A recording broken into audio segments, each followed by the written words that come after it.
कल लास्ट में वो लिख लिया था ना, एडिशन कंपाउंड के दो टाइप पढ़ लिए थे हम लोगों ने। देखो आपको बोलता है एडिशन कंपाउंड है ना, दो टाइप के होते हैं। सबसे पहली बात, जब आप किसी दो सॉल्ट के एक्वस सॉल्यूशन को मिक्स करेंगे और मिक्स करते वक्त अगर आपने इक्विमोलर रेशियो मिक्स किया है तो जो कंपाउंड मिलेगा उसको बोलेंगे डबल सॉल्ट। और दोनों में से अगर एक एक्सेस को मिक्स किया तो क्या मिलेगा बेटा? Complex salt. Double salt completely ionise होंगे और कॉम्प्लेक्स सॉल्ट पार्शियली आयोनाइज होंगे। और इसीलिए डबल सॉल्ट जो है वो हर आयन का टेस्ट दिखाएगा लेकिन कंपाउंड की आइडेंटिटी लूज हो जाएगी। जो कॉम्प्लेक्स सॉल्ट होंगे वो कंपाउंड की आइडेंटिटी को सस्टेन करेगा, रिटेन करेगा और सारे आयंस का टेस्ट नहीं दिखाएगा, कुछ आयंस का टेस्ट दिखाएगा। ठीक है, अब कल जहां तक पढ़ा था उसके आगे की कंडीशन समझने की कोशिश करिएगा। कल हम लोगों ने कॉम्प्लेक्स लिखा था K4FeCN6, है ना। आज हम लोग टर्म्स और लिगेंड्स के ऊपर पढ़ेंगे मेनली, तो स्पीड तेज रखना लिखने की जब बताया जाएगा। ठीक है, K4FeCN6, वरना समय बहुत है, लास्ट लेक्चर में तो कोई दिक्कत नहीं होती है ना, तुम्हारे ऊपर जैसी मर्जी हो। K4FeCN6, सुने मेरी बात, है ना। अब K4FeCN6 समझना, मैं पहले डेफिनेशंस हमको जो पढ़नी है, टर्म्स किस तरह से इस चैप्टर में हम लोग आगे कंटिन्यू करेंगे वो समझिएगा। कॉम्प्लेक्स कंपाउंड जो होता है, कॉम्प्लेक्स कंपाउंड दो पार्ट से मिलकर बनता है ना, मेनली दो पार्ट होते हैं, हो सकता है कभी एक ही हो, लेकिन सारी डेफिनेशन समझनी है तो हम दो पार्ट लेके चल रहे हैं।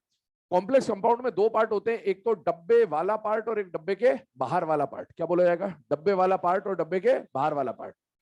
जो डब्बे वाला पार्ट होता है इसको कॉम्प्लेक्स आयन बोला जाएगा। क्या बोला जाएगा बेटा? कॉम्प्लेक्स। अगर इस पे चार्ज है तो कॉम्प्लेक्स आयन, और अगर नहीं है तो फिर कॉम्प्लेक्स कंपाउंड बन जाएगा, स्पीशी हो जाएगा न्यूट्रल। कॉम्प्लेक्स आयन या फिर इस डब्बे वाले पार्ट को बोलते हैं बेटा कोऑर्डिनेशन स्फीयर। क्या बोला जाएगा? Coordination sphere. ठीक। और जो डब्बे के बाहर वाला पार्ट होता है इसको बोला जाता है आयोनाइजेशन स्फीयर, या फिर इसे बोलते हैं काउंटर आयन। क्या बोलते हैं बेटा? Counter ion. फिर से सुने, कॉम्प्लेक्स कंपाउंड जनरली दो पार्ट से मिलकर बनता है, एक तो डब्बे वाला पार्ट, एक डब्बे के बाहर वाला पार्ट। डब्बे के बाहर वाले पार्ट को आयनाइजेशन स्फीयर या काउंटर आयन बोलेंगे और डब्बे वाले पार्ट को कोऑर्डिनेशन स्फीयर या कॉम्प्लेक्स आयन बोला जाएगा। इसके पीछे का रीजन क्या? कॉम्प्लेक्स आयन तो समझ में आ रहा है कि ये एक आयन था, जिस टाइम पर ये डिस्कवर हुआ था उस टाइम पे इसके बारे में कोई जानकारी थी नहीं कि ऐसा भी आयन बन सकता है, इसीलिए इसको कॉम्प्लेक्स नाम दिया गया था उस टाइम पे। ठीक है, अब इसके डब्बे के बाहर वाला और डब्बे के अंदर वाला जो है, मतलब ये डब्बे और डब्बे के बाहर वाले का जो पार्ट है, इसमें से ये जो डब्बे के बाहर वाला पार्ट होता है ये पानी में जाके क्या हो जाता है बेटा? आयनाइज हो जाता है, और इसीलिए इसको क्या बोलते हैं? Ionisation sphere. दूसरी बात, आयनाइजेशन स्फीयर बोलने का दूसरा कारण ये भी है कि इसका जो बॉन्ड है इसके साथ वो आयनिक बॉन्ड है बेटा। इनके बीच में कौन सा बॉन्ड है? आयनिक। तो इसीलिए इसको क्या बोला गया? Ionisation sphere. जबकि जो डब्बे के अंदर है, इसके अंदर जो भी चीजें हैं वहां पर कौन सा बॉन्ड मिलेगा बेटा? कोऑर्डिनेट बॉन्ड मिलेगा। इसलिए डब्बे वाले पार्ट के अंदर जो भी स्पीशीज है उनमें कोऑर्डिनेट बॉन्ड होता है, और इसलिए इसको क्या बोलते हैं बेटा? Coordination sphere. दूसरी बात, कॉम्प्लेक्स आयन क्यों बोला वो तो बता दिया, क्योंकि इसका स्ट्रक्चर नोन नहीं था उस टाइम पे। काउंटर आयन इसको क्यों बोलते हैं? इसके ऊपर जो चार्ज होता है उसको बैलेंस करने का काम ये करता है, काउंटर बैलेंस करने का काम ये करता है, इसलिए इसको क्या बोलते हैं बेटा? Counter ion. अब सुने, डब्बे के बाहर वाले पार्ट के बारे में जो भी डिस्कस करना तो बता दिया, अब आते हैं डब्बे के ऊपर। ठीक, डब्बे के ऊपर आइए, FeCN6 ये डब्बा है, और इस FeCN6 पे मान लिया 4- चार्ज है। तो दो तरह के पार्ट होते हैं, एक तो डब्बे वाला पार्ट, डब्बे के बाहर वाला पार्ट। डब्बे के बाहर वाले पार्ट को क्या क्या बोलेंगे वो बता दिया, और डब्बे वाले पार्ट को बात करते हैं। डब्बे वाले पार्ट में दो तरह की चीजें दिखेंगी आपको, एक मेटल और एक लिगेंड। क्या दिखेगा? मेटल और लिगेंड। ये कहां होगा? डब्बे के बाहर होगा या अंदर होगा? अंदर। डब्बे के अंदर जो मेटल होगा उसको आप पहले से पहचानते होंगे, क्योंकि आपने, है ना, पूरे एलिमेंट्स वगैरह पढ़ रखे, और मेनली जो मेटल मिलेगा वो डी ब्लॉक का मेटल मिलेगा, 3D 4D 5D का मेटल मिलेगा, और आपको मेरे हिसाब से एलिमेंट्स के सिंबल इम्बल इतने तो आते होंगे कि आप पहचान जाएंगे कि अंदर कौन है। क्यों ऐसा बोल रहा हूं? क्योंकि लिगेंड जो होगा, हो सकता है लिगेंड आपने देखा हो, और हो सकता है ऐसा भी लिगेंड आ जाए जो आपने कभी ना देखा हो, ना मैंने कभी देखा हो, क्योंकि लिगेंड कुछ भी हो सकता है। इसीलिए मेटल को पहचानना जरूरी है, तो आप मेटल को पहचानना होगा। वैसे तो आपको ऐसे लिगेंड नहीं आएंगे जो आपने नहीं देखा, लेकिन आ सकते हैं, इसलिए पॉसिबिलिटी है, इसलिए समझिएगा कि क्या पैटर्न होता है। तो डब्बे के अंदर दो तरह की चीजें होती है, एक होता है मेटल और एक होता है लिगेंड। डब्बे के अंदर वाले मेटल को बोलते हैं सेंट्रल मेटल। क्या बोलते हैं बेटा? Central metal. देखिए, मेटल तो पोटेशियम भी है और मेटल तो आयरन भी है, पर सेंट्रल मेटल उस मेटल को बोला जाता है जो कहां होता है? डब्बे के अंदर। अच्छा, डब्बे के अंदर दो तरह की चीजें मिलेगी, एक मेटल और एक लिगेंड। मेटल आप पहचान जाएंगे, मेटल के अलावा जो भी होगा वो किसकी तरह काम करेगा? लिगेंड। अब मैंने बोला था कि जो डब्बे के अंदर वाले स्पीशीज होंगे उनके बीच में कौन सा बॉन्ड होगा बेटा? Coordinate bond. मतलब जो मेटल है और जो लिगेंड है उसके बीच में आपको कोऑर्डिनेट बॉन्ड मिलने वाला है। और कोऑर्डिनेट बॉन्ड कैसे बनता है? जब कोई लोन पेयर देगा और जब कोई लोन पेयर लेगा। तो अब इसमें बात होती है कि अगर मेटल है, अगर लिगेंड है, तो कौन दे रहा होगा और कौन ले रहा होगा? तो हमेशा लिगेंड का काम देने का और मेटल का काम लेने का। तो बेटा ligand will be acting as a donor and metal will be acting as an acceptor. ठीक, ये बात हुई। अभी अपने जो टर्म समझी उसको एक बार फिर से देख लेते हैं। कॉम्प्लेक्स कंपाउंड जनरली दो पार्ट से मिलकर बनेगा। एक तो डब्बे वाला पार्ट, डब्बे के बाहर वाला पार्ट। डब्बे का बाहर वाला पार्ट पानी में जाके आयनाइज हो जाएगा, इसलिए बोलेंगे आयनाइजेशन स्फीयर। या फिर ये कॉम्प्लेक्स के चार्ज को बैलेंस करेगा, इसलिए क्या बोलेंगे? Counter ion. साइड करिए से। डब्बे वाले पार्ट में दो तरह की चीजें दिखेंगी। एक तो होगा मेटल, जिसको कौन सा मेटल बोलेंगे? Central metal. और मेटल के अलावा जो भी हो वो क्या होगा? लिगेंड। मेटल और लिगेंड के बीच में कैसा बॉन्ड होगा? Coordinate bond. कोऑर्डिनेट बॉन्ड में एक डोनर होता है, एक एक्सेप्टर होता है। Ligand will act as a donor, metal will act as a acceptor. आ गया ये। यहां पर जो मेटल होता है, मेटल के लिए दो चीजें डिफाइन की जाती है, एक तो ऑक्सीडेशन स्टेट और एक कोऑर्डिनेशन नंबर। जैसे रेडॉक्स में अगर आपसे किसी का ऑक्सीडेशन स्टेट पूछना होता है तो अंडरलाइन या स्टार करके देता है कि भाई इसका ऑक्सीडेशन स्टेट निकालना है। कॉम्प्लेक्स कंपाउंड जब भी देगा आपको कभी भी स्टार या अंडरलाइन करके नहीं देगा, सिर्फ लिख के देगा कॉम्प्लेक्स कंपाउंड दिया और बोला ऑक्सीडेशन स्टेट निकालिए। तो ये बाय डिफॉल्ट फिक्स्ड है कि कॉम्प्लेक्स कंपाउंड में ऑक्सीडेशन स्टेट हमेशा उसका निकाला जाता है जो क्या होता है बेटा? सेंट्रल मेटल होता है। ये फिक्स है बाय डिफॉल्ट, ठीक है। पर सेंट्रल मेटल का ऑक्सीडेशन स्टेट, सेंट्रल मेटल का ऑक्सीडेशन स्टेट आप तब तक नहीं निकाल पाएंगे जब तक आपको बाहर वाले पार्ट का और जब तक आपको लिगेंड के चार्ज के बारे में जानकारी नहीं होगी। और इस पूरे चैप्टर में ये दो चीजें निकाले बिना कुछ भी नहीं होगा। सबसे पहले यही निकलेगा।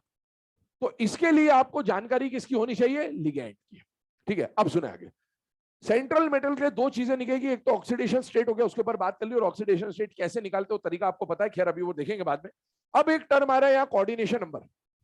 और लिगेंड, एक लिगेंड लोन पेयर देगा। एक लिगेंड कितने लोन पेयर देगा उसको बोला जाता है लिगेंड की डेंसिटी। और एक मेटल कितने लोन पेयर एक्सेप्ट करेगा उसको बोला जाता है इसका कोऑर्डिनेशन नंबर। दो टर्म आएंगे हमारे सामने, एक तो डेंसिटी और एक कोऑर्डिनेशन नंबर। फिक्स रहिएगा, density is used for ligand and coordination number is used for central metal. ये पक्की बात है। डेंसिटी का मतलब क्या होगा?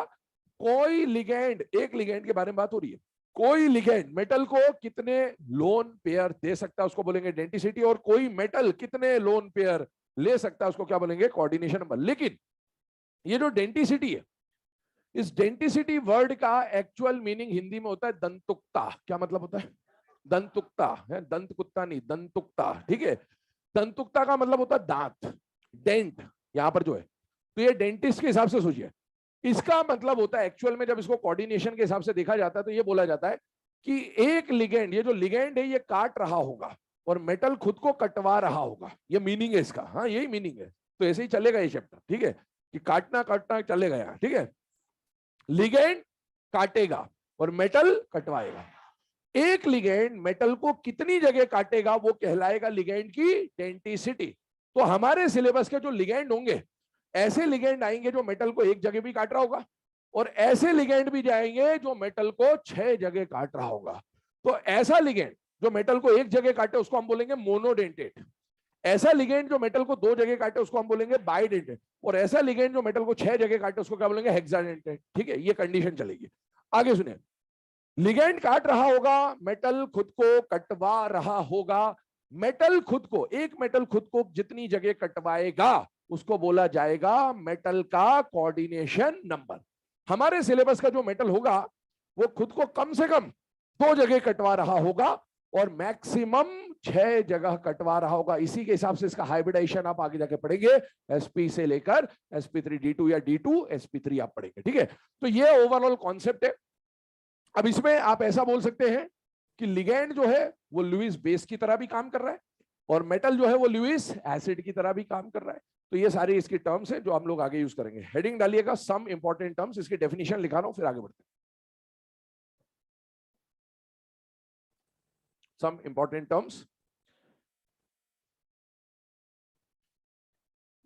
चलिए पहला पॉइंट लिखिएगा, complex ion. Complex ion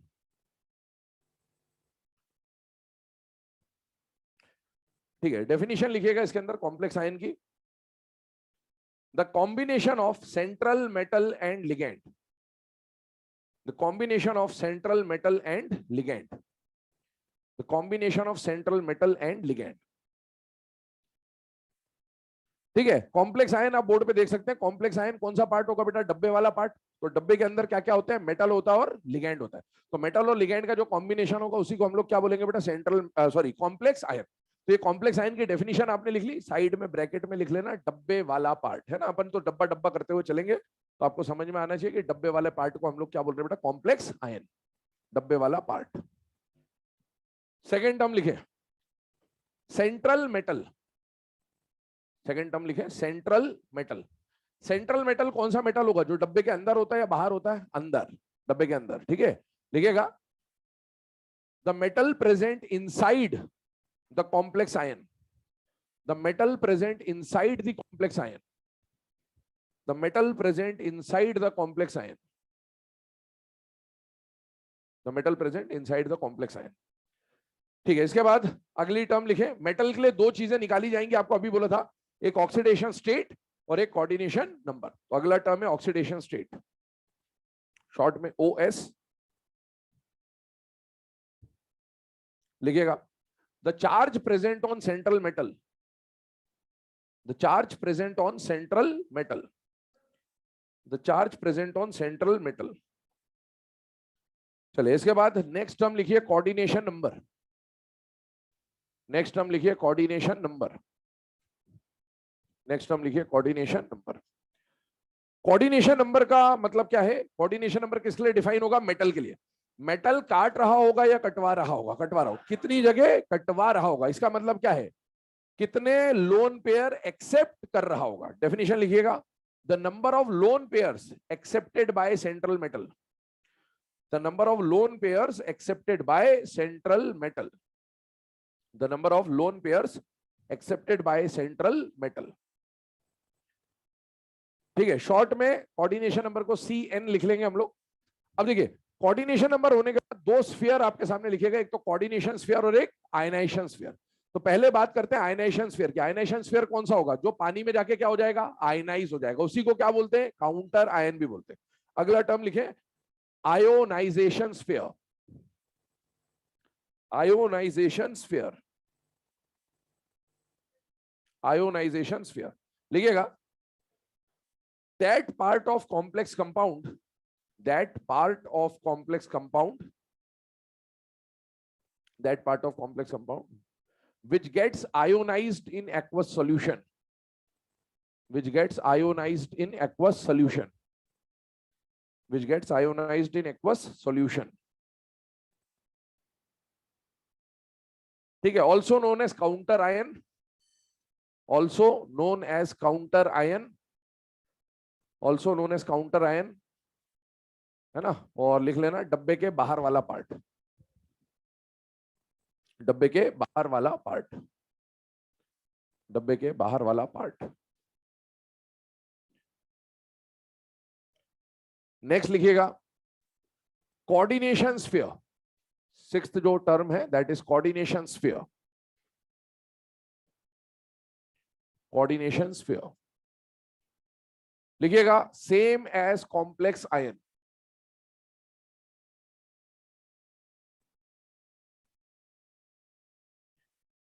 same as complex ion,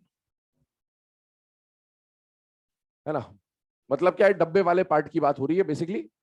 अगला टर्म आएगा, देखिए ये तो मेटल और टाइप के बारे में बात हो गई, अब आता है लिगेंड की बारी। तो लिगेंड कौन होता है? जो लोन पेयर लेगा या देगा? देगा। तो नेक्स्ट डेफिनेशन है ligand, the species which can donate lone pair, the species which can donate lone pair, the species which can donate lone pair. और लास्ट टर्म लिखिएगा डेंटिसिटी, लास्ट टर्म लिखिएगा denticity.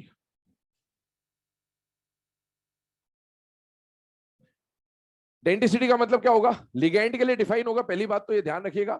और डेंटिसिटी का मतलब है कौन सा लिगेंड मेटल को कितनी जगह काटेगा। एक लिगेंड की बात हो रही है, काटने का मतलब क्या हो गया? कितने लोन पेयर देगा। तो लिखिएगा the number of lone pair which any ligand can donate, the number of lone pairs which any ligand can donate.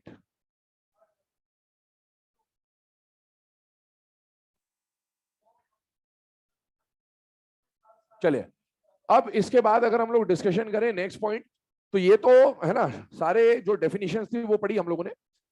Ligand जो हो सकता है, ध्यान सुनना, लिगेंड हर वो चीज जो लोन पेयर दे उसको क्या बोलेंगे, लिगेंड। लिगेंड कैसा भी हो सकता है, न्यूट्रल चार्ज वाला भी लिगेंड हो सकता है, जैसे अमोनिया लोन पेयर है देगा, वाटर लोन पेयर है देगा।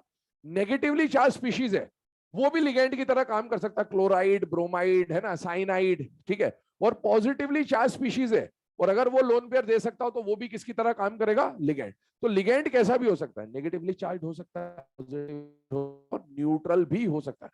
बच्चों को मैंने देखा है कि कई बार, है ना, जब ये चैप्टर पहली बार या दूसरी बार पढ़ते हैं, बहुत बार मिस्टेक करते हैं, सिली मिस्टेक जिसको आप बोलते हो, वो ऐसी मिस्टेक करते हैं। क्या मिस्टेक करते हैं, जो चार्ज होता है उसी को डेंसिटी समझ लेते हैं। तो चार्ज अलग चीज है और डेंसिटी अलग चीज है। अमोनिया पे कोई चार्ज तो है नहीं, न्यूट्रल है, फिर भी वो लोन पेयर देता है। तो डेंसिटी इज काटने का पावर, समझना। चार्ज अलग चीज होती है, डेंसिटी अलग चीज होती है। क्योंकि इस एग्जाम्पल में बहुत बार देखा है मैंने गलती करते हुए बच्चों को, है ना। यहां पर क्या होता है, जब ईडीटीए की बात करेंगे तो यहां पर चार्ज होता है 4, और जल्दबाजी में बच्चा 4 बोल देता है। ये डेंसिटी नहीं है, ये चार्ज है बेटा। डेंसिटी किसकी, इसकी कितनी है, 6 हेक्साडेंटेट होता है। और या फिर बच्चे जल्दबाजी में क्या करते हैं कि उनको हेक्साडेंटेट याद रहता है। चार्ज अलग बात होती है, डेंसिटी अलग बात होती है, क्लियर दिमाग में शुरू से। और सुने, इस चैप्टर में आपको कई बार सेम जैसे एक जैसे लिगेंड दिखेंगे,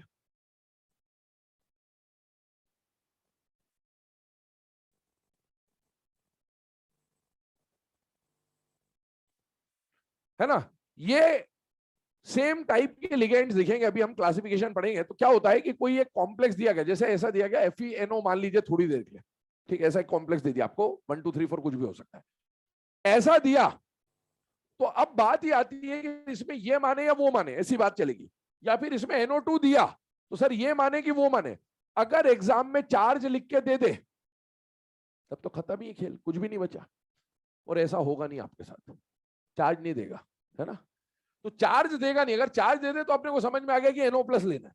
जब चार्ज नहीं दिया गया तो फिर अपन क्या करेंगे, या NO2 दे दिया तो प्लस और माइनस मेंशन करके नहीं देगा, या EDTA दे दिया तो -3 या -4 है मेंशन करके नहीं देगा। अगर मेंशन कर दिया तब तो कुछ भी नहीं बचा क्वेश्चन।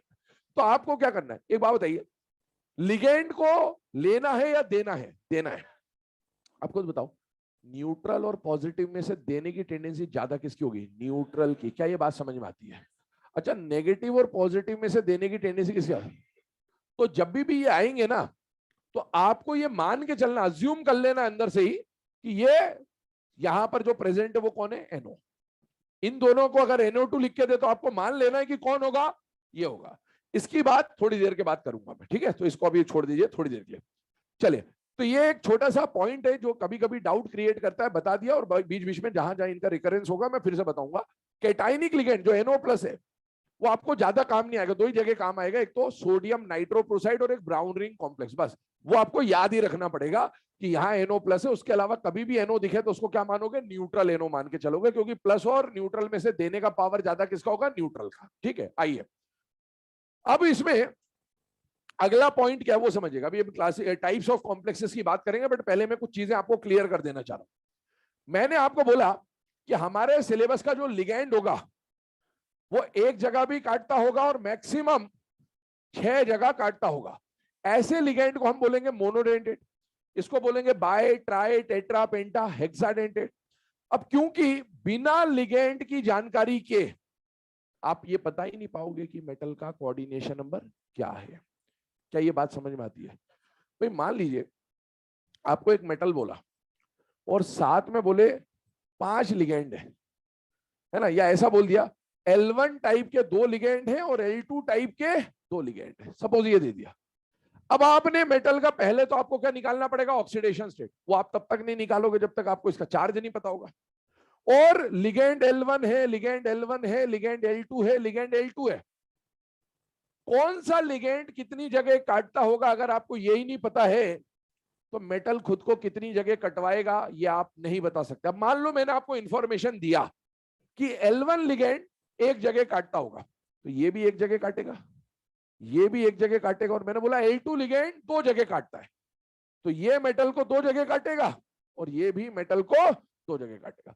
अब आपको यहां से समझ में आ रहा है कि L1 ने मेटल को कितनी जगह काटा, दो जगह कुल मिला के, और L2 ने कुल मिला के चार जगह काटा, मतलब मेटल को कितनी जगह काटा गया, छह जगह। तो मेटल का कोऑर्डिनेशन नंबर क्या हो गया, 6। पर जब तक आपको यह पता नहीं होगा कि कितनी जगह काटेगा, आप कोऑर्डिनेशन नंबर कभी भी नहीं निकाल पाएंगे। इसलिए आपको लिगेंड की डेंसिटी पता होनी जरूरी है इस चैप्टर में। और इसीलिए आज हम लोग क्लासिफिकेशन ऑफ लिगेंड्स पढ़ेंगे मेनली, क्योंकि इस चैप्टर का मेन पार्ट यही है, बेसिक यही है, इसके बिना चैप्टर में कुछ हो नहीं पाएगा। तो लिगेंड जो है वो एक से लेकर छह जगह काट रहा होगा। और ये जो मोनोडेंटेट है बेटा, इसका क्लासिफिकेशन सबसे बड़ा क्लासिफिकेशन है आपके सिलेबस के अंदर।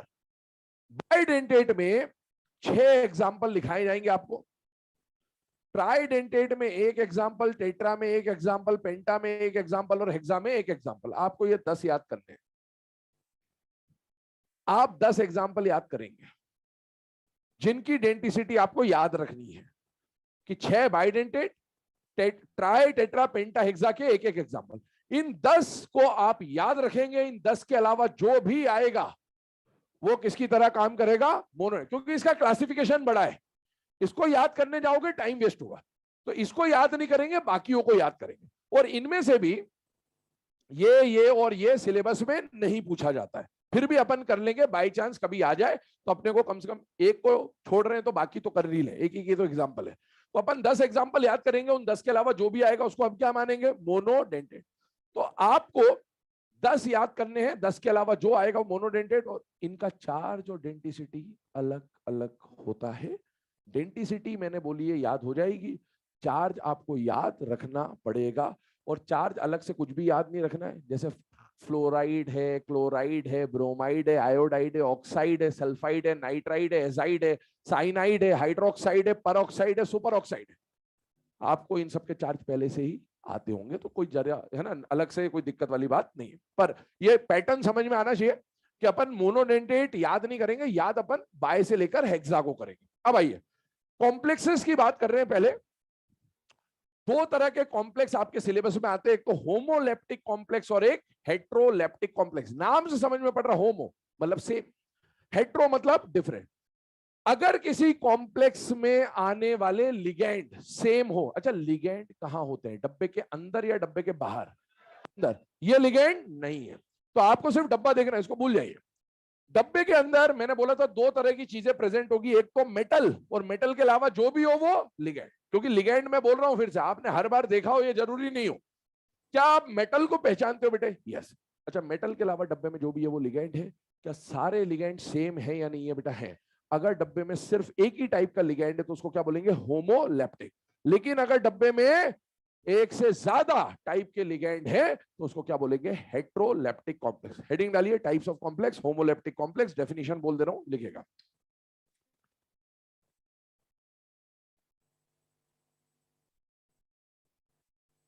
those complexes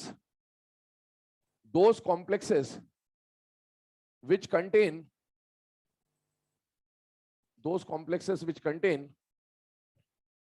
only one type of ligands, those complexes which contain only one type of ligands,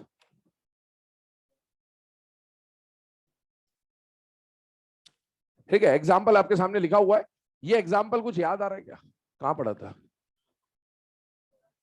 कहां पढ़ा था, स्विट्जर सॉल्ट। अमोनिया की रिएक्शन थी, ammonia acted as a Lewis base, और अमोनिया के सामने अगर डी ब्लॉक का केटायन Cu या Ag आता था तो ये उसके साथ क्या बना लेता था, कॉम्प्लेक्स बना लेता था, ठीक है। वही वाली रिएक्शन है और ये आगे भी आएगा आपके काम में, ठीक है ना। सेकेंड लिखिए, हेट्रोलेप्टिक कॉम्प्लेक्स।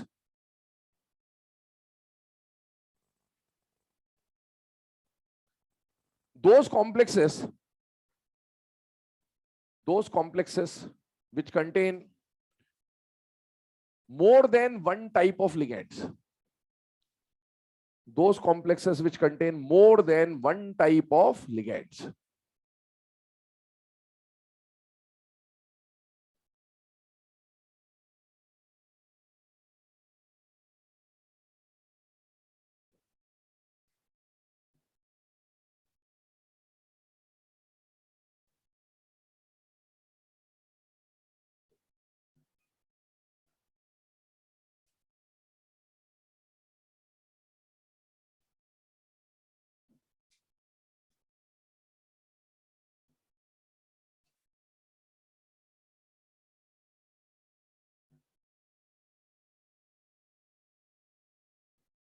ठीक है, ये जो लिखा जा रहा है इसको एज इट इज छापते जाइए फटाफट, फिर डिस्कस करते हैं इसको।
चलिए बेटा, है ना, मोनोडेंटेट लिख लिए होंगे सबने, आई होप, है ना, एनाइनिक एनाइनिक तक। अभी तक देखो, सुनो मेरी बात, ये जितने भी लिगेंड्स हैं, मैंने आपको बोला आपके सामने, है ना, मोनोडेंटेट, बाइडेंटेट, ट्राइडेंटेट, टेट्रा, पेंटा और हेक्साडेंटेट लिगेंड्स आएंगे। ध्यान सुनते जाओ, लिखना बंद कर दो, सुन लो अभी, समझ लो, है ना, क्योंकि लिगेंड के बारे में इंफॉर्मेशन नहीं होगा तो आगे चैप्टर में कुछ भी नहीं होने वाला। रिकॉल करिए, मैंने बोला 1 से लेकर 6 तक डेंटिसिटी होगी। सबसे बड़ा क्लासिफिकेशन किसका होगा? मोनोडेंटेट का, है ना। मोनोडेंटेट यहां से स्टार्ट हुआ और यहां तक मोनोडेंटेट, और ये भी एंड नहीं है ना, दुनिया के बहुत सारे लिगेंड होते हैं, अपन हर लिगेंड को लिख भी नहीं सकते क्योंकि इतने सारे लिगेंड्स होते हैं, ठीक। मोनोडेंटेट बहुत सारे हैं, तो अपन मोनोडेंटेट को याद नहीं करेंगे, हमको चार्ज और नाम जरूर पता रखने हैं, लेकिन कि इसकी डेंटिसिटी 1 है, इसकी डेंटिसिटी 1 है, ये याद नहीं करना है। आपको याद करने हैं बाइडेंटेट। क्या बाइडेंटेट के 6 एग्जांपल आपके सामने लिखे हुए हैं? यस, अपन उन 6 के नाम याद रखेंगे, और ऐसे ट्राई, टेट्रा, पेंटा, हेक्सा के एक एक एग्जांपल आएंगे, तो टोटल 10 एग्जांपल अपन याद करेंगे कि इनकी डेंटिसिटी 2, इनकी डेंटिसिटी 3, 4, 5 और 6 है। उन 10 के अलावा जो भी आएगा उसको हम क्या अज्यूम कर लेंगे? Monodentate ligand. पहले तो ये बात हो गई। आगे सुनिए, लिगेंड मैंने बोला था कैसा भी हो सकता है, न्यूट्रल चार्ज हो सकता है, कैटाइनिक हो सकता है, एनाइनिक हो सकता है। ये एनाइनिक जो है ये मोनोडेंटेट है, ये भी मोनोडेंटेट है, ये भी मोनोडेंटेट है, और बाइडेंटेट में भी न्यूट्रल, कैटाइनिक, एनाइनिक कुछ भी हो सकता है, ठीक है, ये बात समझिएगा।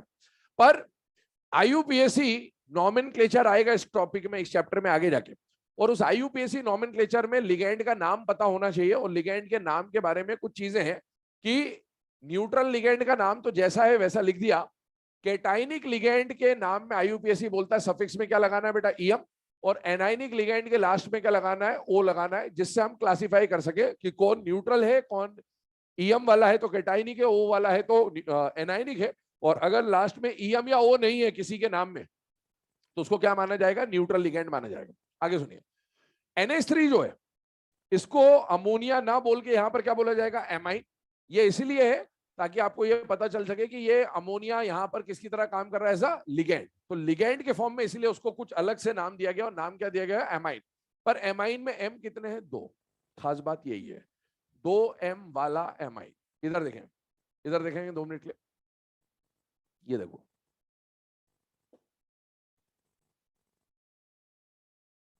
जब आप अमोनिया लेके चलेंगे तो डबल M वाला एमाइन आएगा अमोनिया की स्पेलिंग के हिसाब से, और जब अमोनिया के डेरिवेटिव लेके चलेंगे तो सिंगल M वाला एमाइन आएगा। ये पता रखना जरूरी है। क्यों जरूरी है? ध्यान सुनिएगा।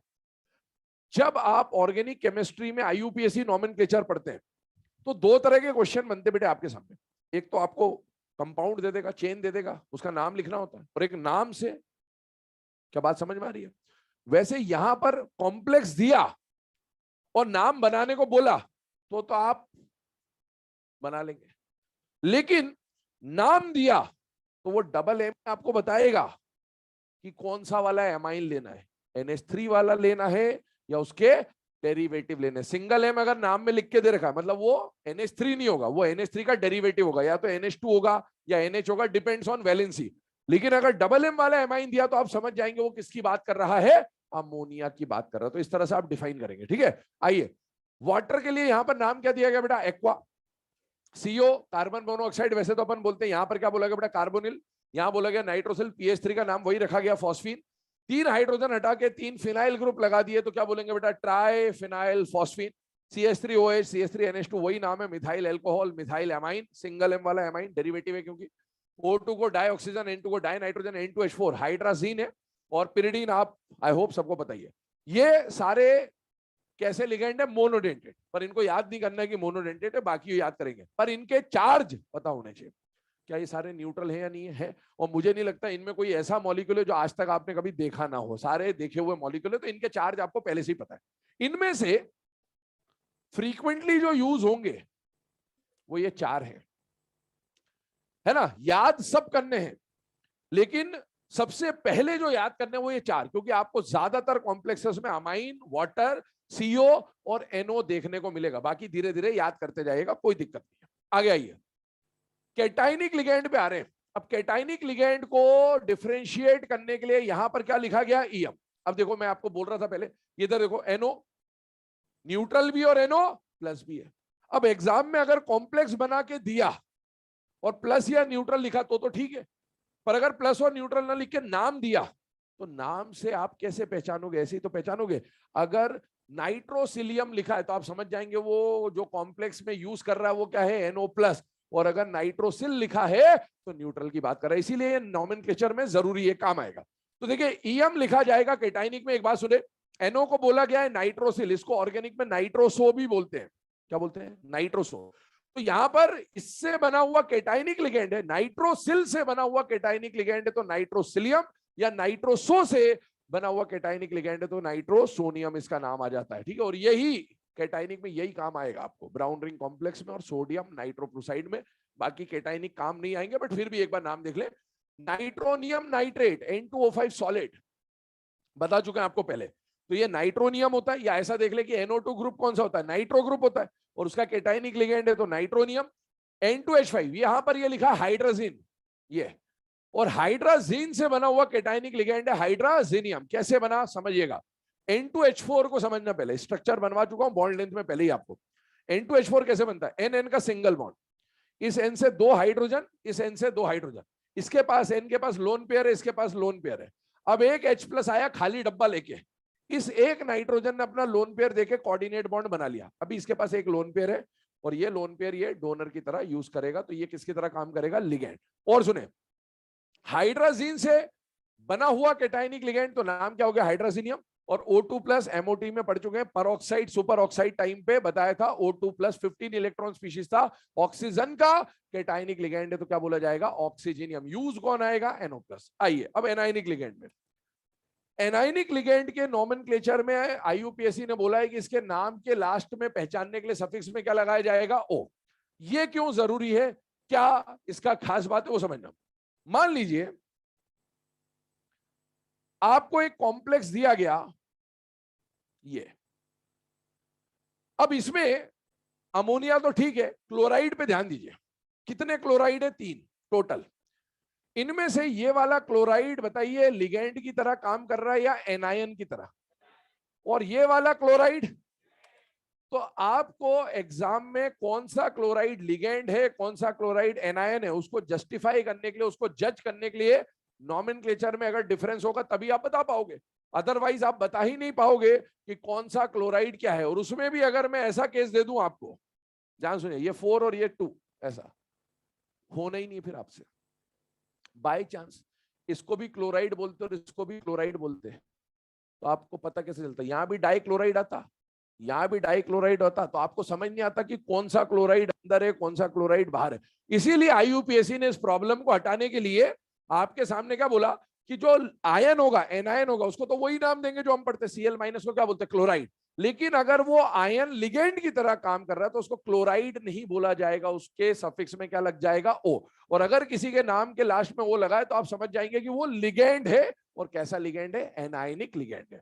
आइए सबसे पहले इसके नॉमेनक्लेचर को समझना।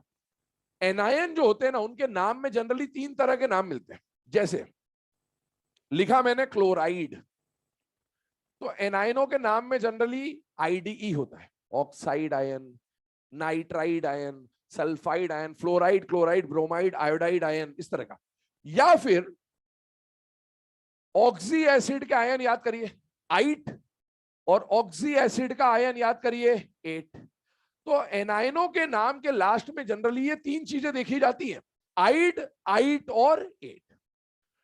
तो IUPAC क्या बोलता है कि अगर ये एनायन है तब तो ठीक है, लेकिन अगर ये लिगेंड है तो आपको यहां का E हटाना है और आपको यहां पर O लगाना है, एक तो ये बात। और दूसरा, अगर ये आइड वाला है तो इसका पूरा IDE हटा के भी O लगा सकते हो, पूरा IDE हटा के। लेकिन इनमें ITE हटा के O नहीं लिख सकते, या इसमें ATE हटा के O नहीं लग सकते, इनमें सिर्फ E हटेगा और O लगेगा। इसमें E हट के भी O लग सकता है और IDE हट के भी O लग सकता है, ये 2 चीजें चलेंगी। तो अब देखो यहां पर इसका नाम fluoride, chloride, bromide, iodide, oxide, sulphide, nitride, तो इन सब में IDE है अभी तक देखें। तो IDE हटा के O लगा दिया तो क्या बन गया, fluoro, chloro, bromo, iodo, oxo, sulpho, nitro होना चाहिए था, लेकिन नाइट्रो ग्रुप अलग होता है NO2, इसीलिए इसमें मैं नाइट्रो नहीं लिख सकता। क्या बात समझ आ रही है, बाकी में लिख सकता हूं उसमें नहीं लिख सकता वरना दिक्कत हो जाएगी। और अगर आप IDE का सिर्फ E हटाते और वो लगाते हैं तो fluoro, fluorido, chloro, chlorido, bromo, bromido, iodo, iodido, oxido, sulpho, sulphido. Nitro नहीं लिख सकते, फिर से बोल रहा हूं, इसमें सिर्फ क्या आएगा, नाइट्राइडो। ऐसे ये अजाइड होता है, इसको एजो या एजिडो दोनों लिख सकते हो, यूज नहीं आएगा इसलिए लिखा नहीं है। O2 minus, O2 minus 2, super oxide, पर ऑक्साइड। सुपर ऑक्साइड है तो आईडी हटा के ओ लगाए तो सुपर ऑक्सो, पर ऑक्सो। ई हटा के ओ लगाए तो सुपर ऑक्सीडो, पर ऑक्सीडो। आगे आइए, H माइनस कौन सा आयन, हाइड्राइड। ई हटा के ओ लगाया, हाइड्राइडो। और आईडीई हटा के ओ लगाता तो हाइड्रो। हाइड्रो सुन के पानी का फील आना चाहिए, तो इसलिए नहीं लिख रहे। आगे देखिए, OH माइनस हाइड्रोक्साइड, तो हाइड्रोक्सो या हाइड्रोक्सीडो। साइनाइड का साइनो या साइनाइडो। इनमें से जो यूज आएंगे मेनली बेटा, वो तो हेलोजन तो है ही है, आने ही है। इसके अलावा एक हाइड्रोक्साइड और एक ये साइनाइड बहुत फ्रीक्वेंटली आपको यूज आएगा, स्ट्रॉन्ग क्रिस्टल फील्ड लिगेंड है, तो इसलिए इसका यूज ज्यादा होगा। आगे बढ़ते हैं। ये सारे जो लिगेंड्स आपने पढ़े, इनके चार्ज आपको पता होने चाहिए। मेरे हिसाब से इनमें कोई ऐसा आयन नहीं है जिसका चार्ज आप ना जानते हो। कैटाइनिक मैं पहले भी बोल चुका हूं, काम आएगा नहीं। और न्यूट्रल और एनायन सब वही है जो आप बचपन से पढ़ते हुए आ रहे हैं, तो इनके चार्ज आपको पहले से ही पता है, बस नाम ओ लगाना है, ईएम लगाना है, और न्यूट्रल जो चल रहा है उसमें थोड़े बहुत चेंज है, जैसे एमाइन, एक्वा, वो देख लीजिएगा। आइए अब बाइडेंटेड पे। बाइडेंटेड लिगेंड में मैंने आपको बोला आपके सिलेबस में कितने एग्जांपल हम यूज करेंगे, 6। तो इनको आपको याद रखना है। अब वो 6 कौन कौन से हैं, बिल्कुल रटे होने से आपको। इथाइलिन डायमीन शॉर्ट फॉर्म में लिखेंगे EN। ऑक्सिलेटो शॉर्ट में क्या लिखेंगे, OX। ग्लाइसिनेटो शॉर्ट में क्या लिखेंगे, GLY। Dimethyl glyoximato, DMG। Bipyridyl BIPY short में लिख देंगे। और एसिटाइल एसिटिनेटो को क्या लिख देंगे, ये।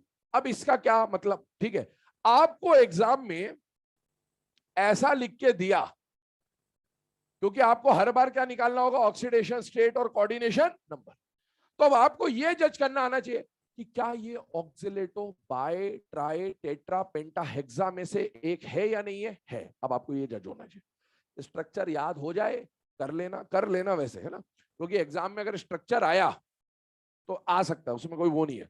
लेकिन पहले सिंबल और नाम याद होने चाहिए, चार्ज याद होने चाहिए। OX आया तो ऑक्सिलेटो, और ऑक्सिलेटो कैसा लिगेंड है, बाइडेंटेड। अब आप बाइडेंटेड है, आपको पता होना चाहिए कि OX बाइडेंटेड है। या इधर देखें, 6 एग्जांपल पहले देखें। इथाइलिन डायमीन, यहां पर M देखो जरा ध्यान दो, मतलब ये NH3 है या डेरिवेटिव है, डेरिवेटिव। समझ में आ रही बात।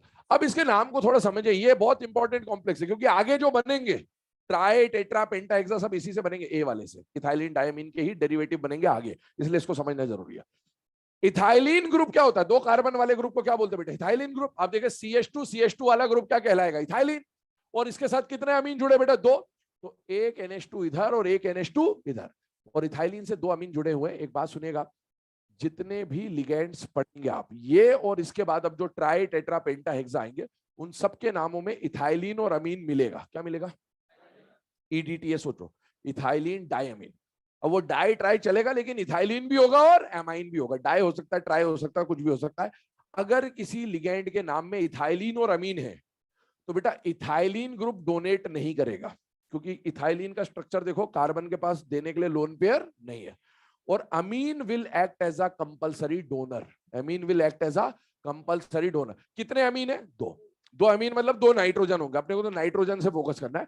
2 नाइट्रोजन है, दोनों काटेंगे, ये पक्की बात है। और यहां पर देखिए, अगर इसमें 2 अमीन है तो दोनों काट रहे होंगे। और ऐसा लिगेंड जो मेटल को 2 जगह काटेगा, उसको क्या बोलेंगे, मोनोडेंटेट या बाइडेंटेट। बाय, ये सारे बाय 2-2 जगह काटेगा, लेकिन इसका इंपॉर्टेंस अलग है, ठीक है। आगे सुनेगा, जब ये 2 जगह काट रहा है तो क्या एक रिंग बनती हुई दिख रही है।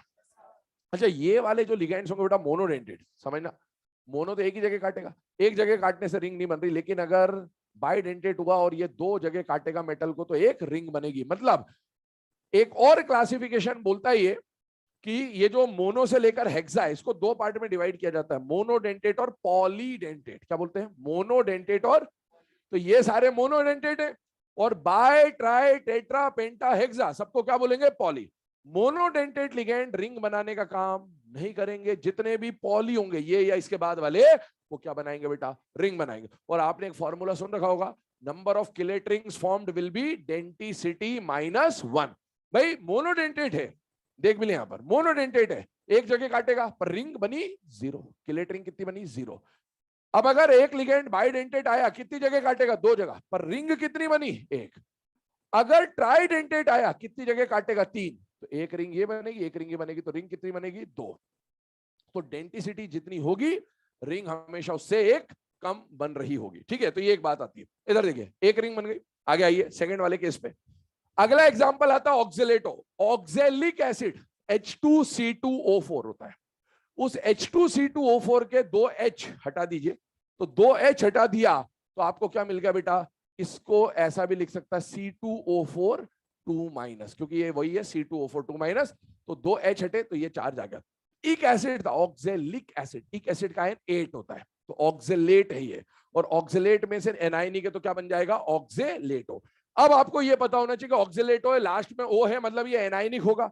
अब एनाइनिक है तो चार्ज होगा, चार्ज कितना है वो याद रखना पड़ेगा कि ऑक्जेलेट पे कितना चार्ज होता है बेटा? -2। और सुनिए, इसका स्ट्रक्चर बना है आपके सामने।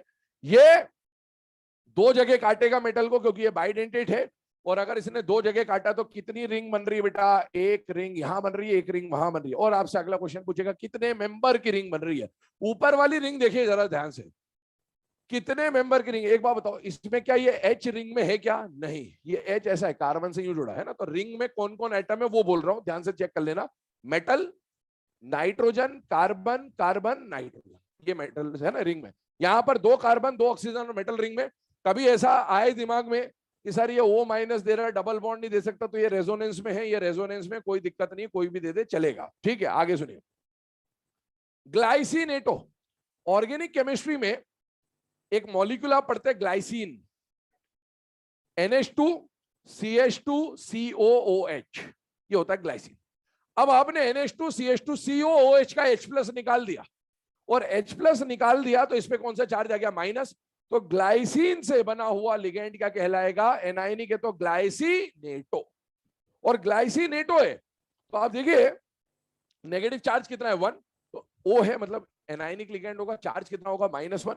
और ये नाइट्रोजन भी काटेगा, ये ऑक्सीजन भी काटेगा, एक रिंग का फॉर्मेशन हो रहा है, क्योंकि ये बाइडेंटेट है। जितनी डेंसिटी उससे एक कम क्या बनेगी? रिंग। मेंबर देखिए, nitrogen, carbon, carbon, oxygen, metal, 5 member की रिंग बन रही होगी। आगे आइए, डी वाला एग्जांपल, डायमिथाइल ग्लाइऑक्सीमेट। ऑर्गेनिक में अगेन पढ़ते हैं ग्लाइऑक्सिम, ये ग्लाइऑक्सिम वाला ग्रुप है। अब देखिए dimethyl, dimethyl ग्लाइऑक्सिम group, C double bond NOH, C double bond NOH। यहां भी OH था, पर एक का H हटा दिया तो इसमें नेगेटिव चार्ज आ गया। तो ग्लाइऑक्सिम से बना हुआ नेगेटिव एनायन है, इसीलिए क्या बोल रहे हैं बेटा? ग्लाइऑक्सीमेटो। चार्ज आ जाएगा DMG पे -1। और यहां पर ये नाइट्रोजन काटेगा, यहां पर ये नाइट्रोजन काटेगा, रिंग कितनी बनेगी बेटा? एक रिंग बनेगी। और आप देखिए वो जो ऊपर हाइड्रोजन दिख रहा है, क्या वो एक्टिव हाइड्रोजन है या नहीं है? है। एक एग्जांपल आता है NiDMG2, तो वहां पर ये DMG यूज आएगा और ये हाइड्रोजन बॉन्डिंग करके एक्स्ट्रा रिंग बनाएगा ड्यू टू हाइड्रोजन बॉन्डिंग। तो यहां पर अभी इसकी डेंसिटी 2 है, जितनी डेंसिटी उससे एक कम रिंग बनेगी, मतलब यहां पर कितनी रिंग बन रही बेटा? 1 रिंग बन रही। मेंबर आप देख सकते हैं 5 मेंबर रिंग दिख रही है आपको, 2 कार्बन, 2 नाइट्रोजन और 1 मेटल। आइए नेक्स्ट, बायपिरिडिल। 2 पिरिडिन आपने आपस में कनेक्ट कर दिए, तो अब देखो यहां पर भी ये नाइट्रोजन डोनर होगा, नाइट्रोजन डोनर होगा। रिंग जो बन रही है आप देख सकते हैं इजीली 5 मेंबर रिंग बन रही है। और एक लिगेंड अगर मेटल को 2 जगह काटेगा तो रिंग कितनी बनेगी बेटा? एक रिंग बनेगी और डेंसिटी हो जाएगी 2। और लास्ट आता है एसिटाइल एसिटेनेटो, ये भी 2 जगह काटेगा और रिंग बन रही होगी एक। यहां पर 6 मेंबर रिंग है बस, और बाकी जितनी भी आपको दिख रही है ये ऊपर वाली, ये सब क्या है बेटा? 5 मेंबर रिंग। ठीक, ये आ गई आपकी कंडीशन। आपको अल्टीमेटली ये 6 लिगेंड नाम, शॉर्ट फॉर्म और चार्ज के साथ याद होना चाहिए। कौन कौन से 6 लिगेंड बाइडेंटेट है?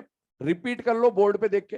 पहला कौन है? Ethylene diamine, short form EN, charge 0, काटेंगे तो 2 ही जगह। अगला कौन है? ऑक्जेलेटो, शॉर्ट फॉर्म OX या फिर C2O4, चार्ज -2। इसके बाद कौन आ रहा है? ग्लाइसिनेटो, शॉर्ट में GLY, चार्ज -1।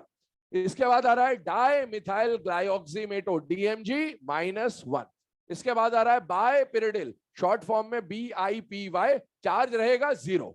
और लास्ट में आता है एसिटाइल एसिटेनेटो, AC शॉर्ट में लिख देंगे और चार्ज कितना आ जाएगा? -1। तो इनको याद रखना है आपको, है ना। इसके बाद जो ट्राई टेट्रा पेंटा हेक्सा है उनके एक एक एग्जांपल है वो लिख देता हूं। तो वो टोटल 10 एग्जांपल आपको याद रखने हैं। उसके अलावा जो भी है सब मोनोडेंटेट ही रहेंगे, लेकिन इन 6 को बिल्कुल बार बार रिपीट करते जाइए माइंड में। क्योंकि यही यूज में आएंगे और इन्हीं को पहचानना होता है आपको मेनली। ईडीटीए तो आप वैसे ही पहचान जाओगे देख के।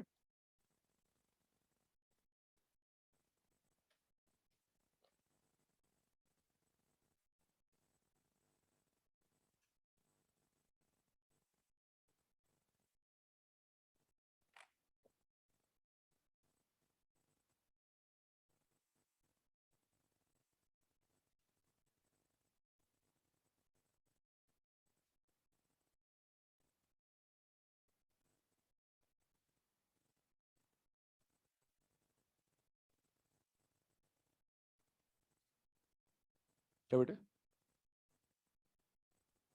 क्या हो गया? कुछ बोला? आपस में बात कर रहे हो हैं?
चले बेटा, है ना, अब यहां पर फोकस करिएगा। ये जो बाइडेंटेट के 6 एग्जांपल्स हैं, इसके बाद ट्राई, टेट्रा, पेंटा और हेक्सा का एक एक एग्जांपल और हम लोग यहाँ पर डिस्कस करें। मेनली मैंने बोला ट्राई, टेट्रा, पेंटा काम नहीं आएंगे, काम कौन आएगा आपको? हेक्सा आएगा, लेकिन फिर भी एक एक एग्जांपल कम से कम पता होना चाहिए। देखिए इधर ध्यान से सुनिएगा। इस एग्जांपल को देखिए, मैंने बोला था ये जो इथाइलिन डायमीन है ये सबका बेस है बेटा, और इसी की मदद से बाकी सब बनाए जाएंगे। ध्यान सुनते जा रहा हूं। इथाइलिन डायमीन ऐसा लिखा गया। इथाइलिन डायमीन की अगर मैं बात करूं तो नाम हमने लिखा इथाइलिन डायमीन, ठीक है, ये नाम लिखा हमने। यहां पर कुछ भी नहीं था, मतलब इसको आप मोनो मान के चलेंगे, जैसे मैथ्स में कुछ नहीं होता तो वन होता है, वैसा वाला काम, ठीक है। और यहां क्या लिखा है? डाई, और इसका सिंबल क्या बना? EN, और इसकी डेंटिसिटी क्या बनी? 2। अब ये जो दो कर्सर बना है आपके सामने है ना, यहां पर इनको 1 से बढ़ाइए बस, तो ये मोनो का क्या हो जाएगा? डाई। तो ये बन जाएगा डाई इथाइलिन, और ये बन जाएगा ट्राई अमीन, और यहां डाई आ गया, ये हो जाएगा डायन। डायन क्या बन जाएगा? हाँ, तो डायन से बच के रहे, ठीक है। आगे आइए, इसकी डेंसिटी कितनी हो गई? 3। आप एक से बढ़ाते जाइए, बनते जाएंगे लिगेंड्स, आगे सुनते जाएगा। तो ये आ गया आपका डाइथाइलिन ट्राइअमीन। मैंने अभी बोला था कि जितने भी लिगेंड्स के नाम में इथाइलिन अमीन आएंगे, nitrogen will act as a compulsory donor. बेटा ये इथाइलिन एक है, ध्यान से देखना, कितने इथाइलिन आएंगे? 2। तो 2 इथाइलिन ग्रुप है सेपरेटेड बाय अमीन ग्रुप, और यहां अमीन NH2 नहीं आएगा, NH आएगा, क्योंकि वैलेंसी आप चेक करिए उसके हिसाब से ना। तो ये इसका भी नाम क्या लिखेंगे? Single M। NH3 होता तो डबल M, NH2 आए चाहे NH आए, सिंगल M ही लिखा जाएगा। तो 2 इथाइलिन है सेपरेटेड बाय अमीन, और चेन के स्टार्टिंग और एंड पे कौन आ जाएगा? अमीन आ जाएगा। मतलब कितने अमीन है बेटा? 3। एक बात बताइए, ये नाइट्रोजन एक जगह काटेगा, ये नाइट्रोजन एक जगह काटेगा, ये नाइट्रोजन एक जगह काटेगा।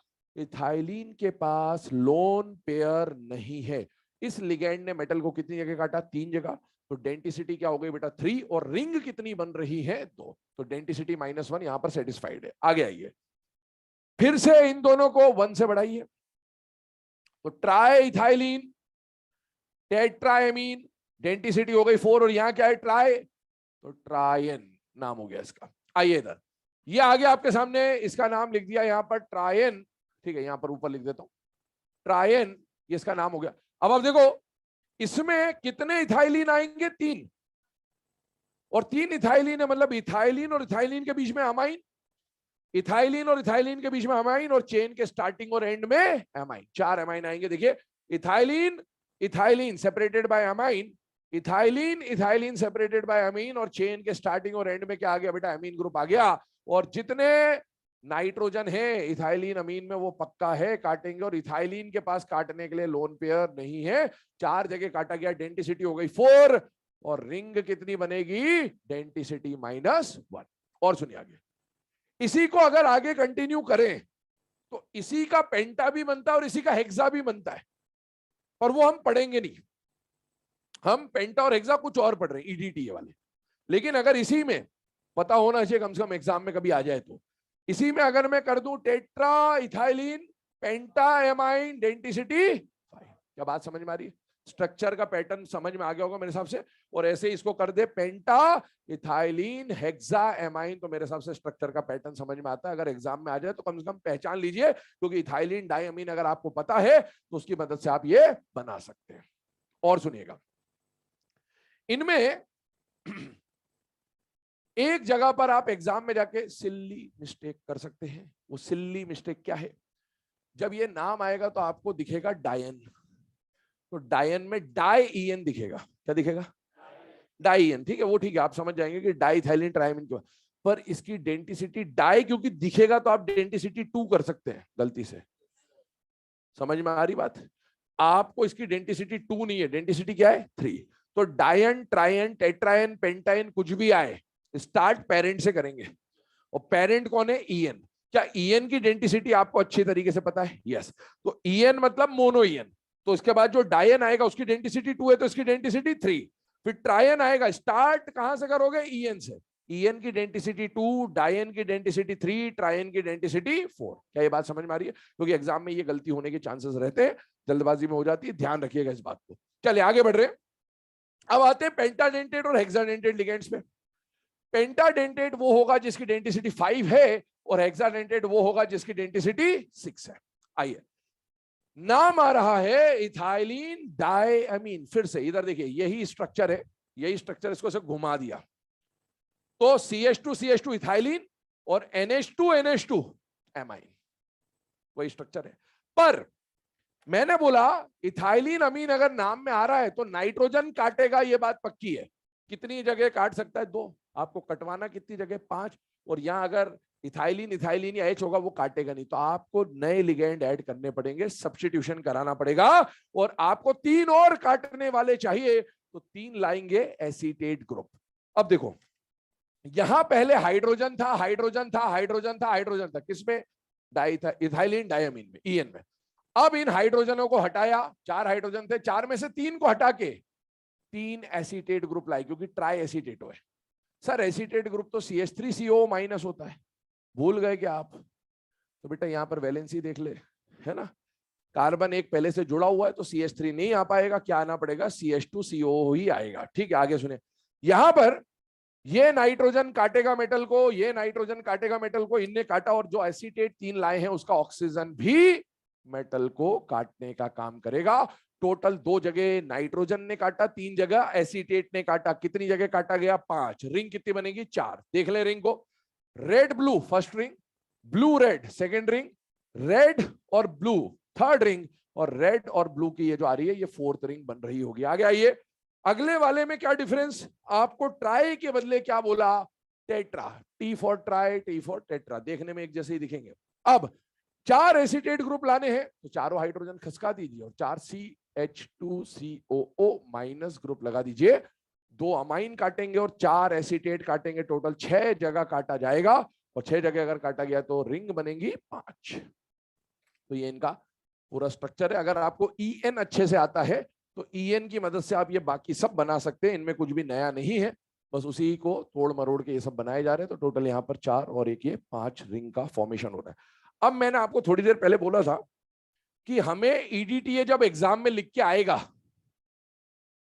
तो हमें EDTA -3 मानना या -4 मानना, बेटा -4। EDTA -4 क्यों, क्योंकि ये कैसा लिगेंड होता है, हेक्साडेंटेट, जितने एसीटेट है उतना ही चार्ज आएगा। टेट्रा एसीटेट है तो -4, ट्राई एसीटेट है तो -3। अब सुना, एक कॉम्प्लेक्स आपको दिया FeEDTA और बोला इसमें मेटल का कोऑर्डिनेशन नंबर निकालो। मेटल का कोऑर्डिनेशन नंबर का मतलब क्या है, मेटल खुद को कितनी जगह कटवा रहा होगा, काटने का काम कौन करेगा, लिगेंड। तो मेटल को साइड रखो, लिगेंड को पकड़ो। एक EDTA कितनी जगह काटता है, 6 जगह। 5 और 6 में से आपको 6 ही लेके चलना है, हमेशा ध्यान रखिएगा। कितनी जगह काटता है, 6 जगह।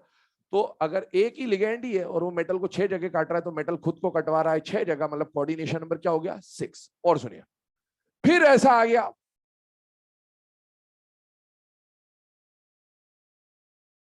ये दे दिया एक, है ना, चार्ज वार्ज अभी मत देखिएगा, चार्ज बैलेंस नहीं कर रहे हैं। अब आप देखिए, ये जो मेटल है इसका कोऑर्डिनेशन नंबर निकालना है। सर आपने बोला कि EDTA 3 मतलब EDTA पेंटाडेंटेट और हेक्साडेंटेट में से कौन सा मान के चलेंगे, हेक्सा। तो सर ये 6 जगह काट रहा है और ये कितनी जगह काटता है, 1 जगह। तो मेटल को कितनी जगह काटा गया, 7 जगह। लेकिन आपके सिलेबस में मेटल खुद को ज्यादा से ज्यादा 6 जगह कटवाएगा। क्या ये बात समझ आ रही है? इसीलिए अब आपको समझ में आना चाहिए कि ये तो एक जगह काटेगा ही काटेगा। तो अब ये EDTA कौन सा होगा, 5 वाला होगा। क्या बात समझ में आ रही है? तो है ना, जो कंफ्यूजन होता है EDTA को लेकर या NO प्लस को लेकर या NO2 प्लस और NO2 माइनस को लेकर, वो आपको बता दिया गया है, उसको बीच बीच में यूज करते रहेंगे, तो ध्यान रखिएगा इनको। ये लिख लिया बाइडेंटेड सबने?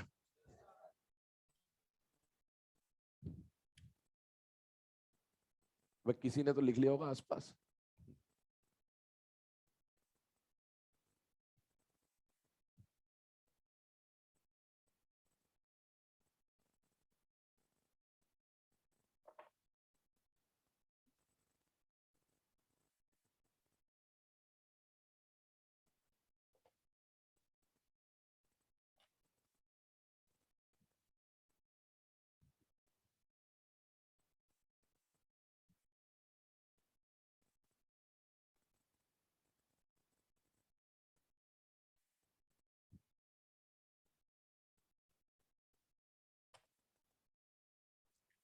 ठीक है, ये यहां पर ऐसे लाइन खींच दी है, जैसे डेफिनेशन के आगे 3 लाइन छोड़ देना, बाकी लिखते जाना।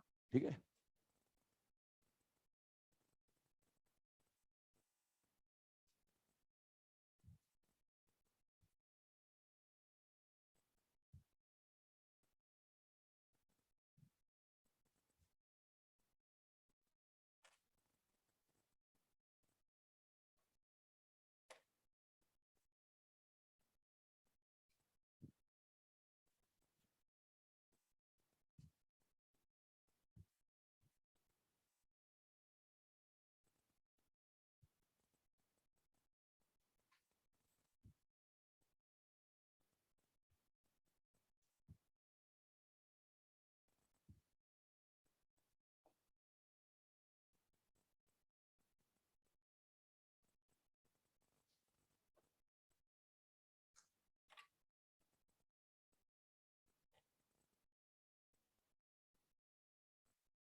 चलो बेटा ना यहाँ पर ध्यान दीजिएगा।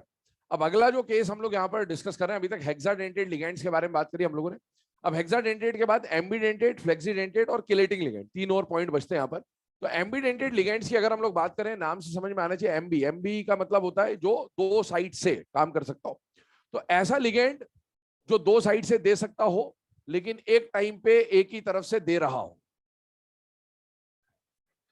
है ना।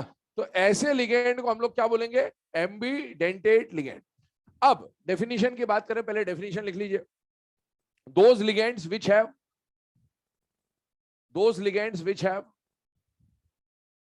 two or more donor sites, those ligands which have two or more donor sites, but at a time only one of them acts as a donor, but at a time only one of them acts as a donor.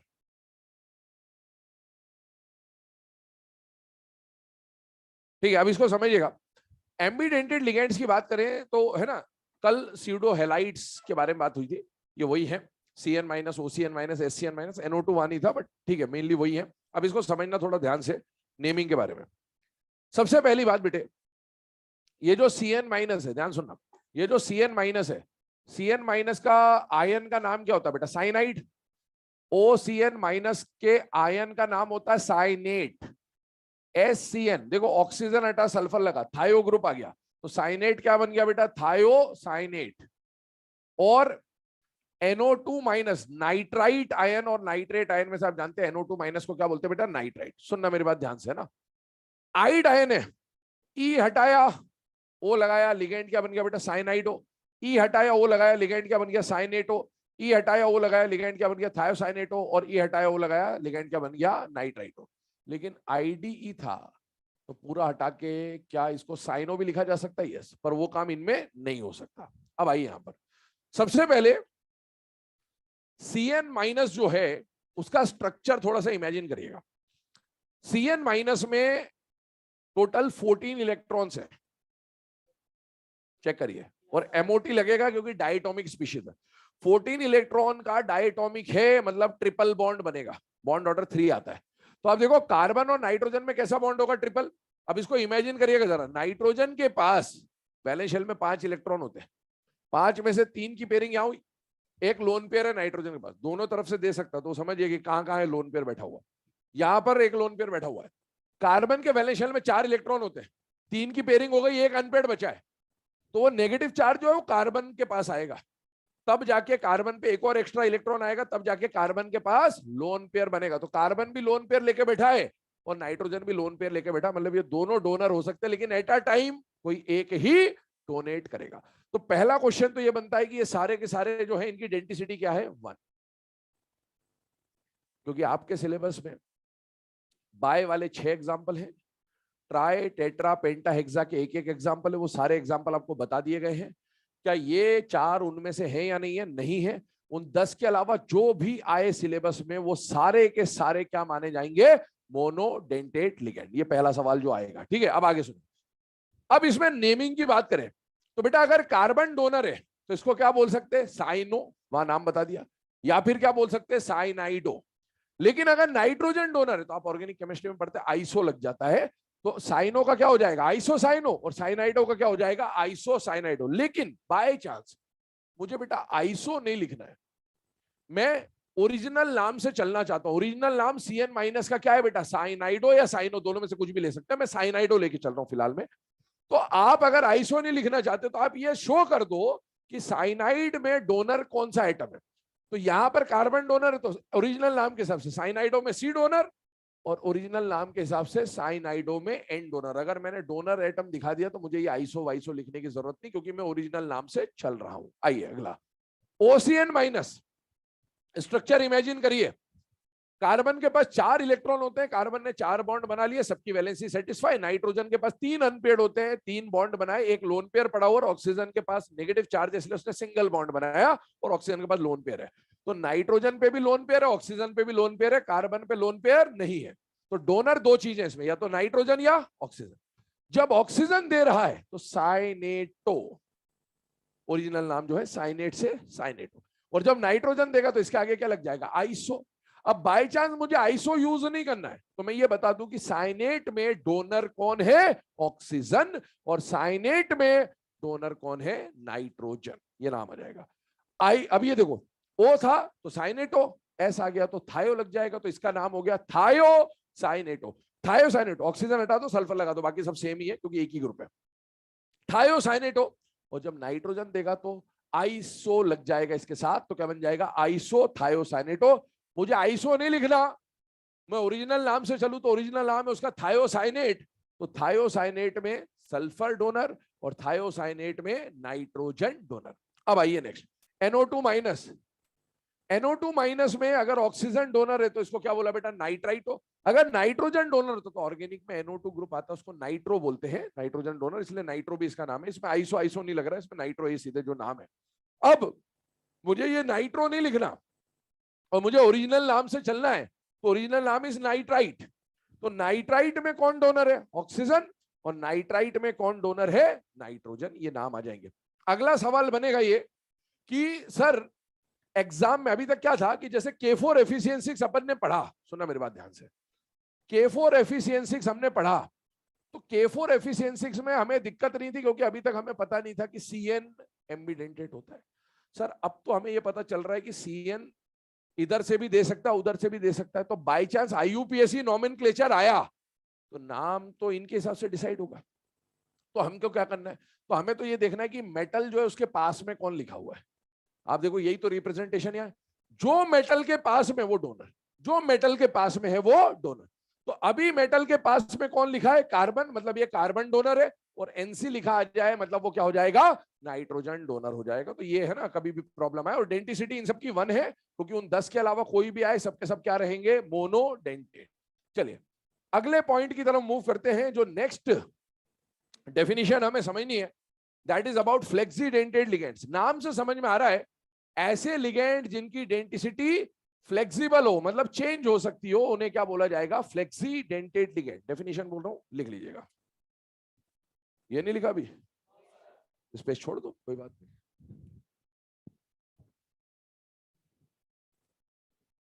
है ना, board पे ही रहने वाला, लिखते रहना आराम से। चलिए फ्लेक्सीडेंटेड लिखिएगा, those ligands which can change their denticities, those ligands which can change their denticities, those ligands which can change their denticities।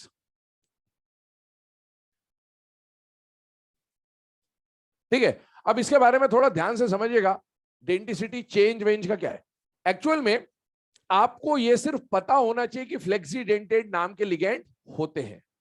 Exam में इसका क्वेश्चन नहीं आएगा क्योंकि क्वेश्चन अगर आ गया तो आपको जब तक क्वेश्चन में कंडीशंस ना दी जाए आप बता नहीं पाओगे कि कब उसने अपनी डेंटिसिटी चेंज की है। जैसे सुनिएगा, अभी थोड़ी देर पहले मैंने ये EDTA लिखा, इधर देखो, ये हेक्साडेंटेट है, तो इसमें मैंने बोला नाइट्रोजन देगा और 4 क्या देंगे बेटा, एसीटेट। अब मान लो किसी केस में इन 4 एसीटेट में से 2 एसीटेट देने से मना कर दे, बोले नहीं देना हमको, तो हमारी मर्जी, ठीक है, तो उस केस में 2 नाइट्रोजन देंगे और 2 एसीटेट देंगे, तब इसकी डेंटिसिटी क्या हो जाएगी, 4। तो ये चेंज हो सकता है। जो पॉलीडेंटेट होते हैं वो अपनी डेंटिसिटी बदल सकते हैं डिपेंडिंग ऑन कंडीशन, टेम्परेचर वेम्परेचर, कुछ भी होगा, कैसे भी होगा, चेंज हो रहा होगा।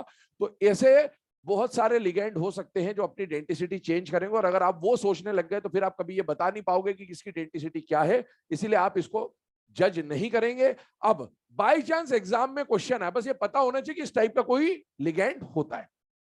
इसकी डेफिनेशन इसलिए लिखाते थे, बोर्ड में क्वेश्चन आता है फ्लेक्सीडेंटेट की डेफिनेशन का, तो इसलिए पता होना चाहिए कि कुछ होता है, ठीक है। अब आगे सुनिए, इसमें अगर बाय चांस क्वेश्चन बनाना चाहा तो कैसा क्वेश्चन बनेगा, उसका एक आइडिया हमको समझ में आना चाहिए, ठीक है। कार्बोनेट, सल्फेट, थायोसल्फेट, एसीटेट, और भी दुनिया भर के बहुत सारे लिगेंड हो सकते हैं जो अपनी डेंटिसिटी चेंज कर सकते हैं। एक बात बताइए, ये सब जो है ये उन 10 लिगेंड में है या नहीं है बेटा, नहीं है, मतलब आप इनको क्या मान के चलेंगे, मोनोडेंटेट। बट आगे लिखा है मैंने, some time can act as a bidentate, आपको मतलब नहीं, आपको तो मोनोडेंटेट से ही मतलब है। खैर आगे सुनिए, क्वेश्चन कैसा फ्रेम हो सकता है। एक कॉम्प्लेक्स आपको दिया गया, इस कॉम्प्लेक्स को देखिए, पहला काम आपको हर बार जो करना होगा पूरे चैप्टर में, ऑक्सीडेशन स्टेट और कोऑर्डिनेशन नंबर निकालना होगा। अब ऑक्सीडेशन स्टेट मैं कैसे बताऊंगा, एक बार समझ लेना उसको। आपके पास नहीं तो सदाबहार मेथड है, let the oxidation state of central metal be X, है ना, वो करते रहना, पर उतना टाइम होगा नहीं एग्जाम में। तो अपन कैसे सॉल्व कर रहे होंगे, पूरा कॉम्प्लेक्स कैसा है, न्यूट्रल, मतलब प्लस और माइनस अल्टीमेटली बैलेंस होने, ये समझ में आना चाहिए। किसके लिए निकाल रहे हैं, कोबाल्ट के लिए। अमोनिया का चार्ज 0, खत्म हो गया। सल्फेट पे -2 और Cl पे -1, टोटल -3। तो बैलेंस करने के लिए मेटल पे क्या होना चाहिए, +3। ठीक है, इस तरह से लिखेंगे अपन। यहां पर भी अमोनिया चेंज हुआ है, बाकी सब सेम है, तो अमोनिया से कोई फर्क पड़ नहीं रहा चार्ज पे, क्योंकि वो न्यूट्रल था। कोबाल्ट जब +3 में होता है तो वर्नर में हम पढ़ेंगे कि इसका कोऑर्डिनेशन नंबर 6 होगा। हालांकि ये सही नहीं है, चेंज हो सकता है, पर आपके सिलेबस के लिए ऐसा ही चलेगा।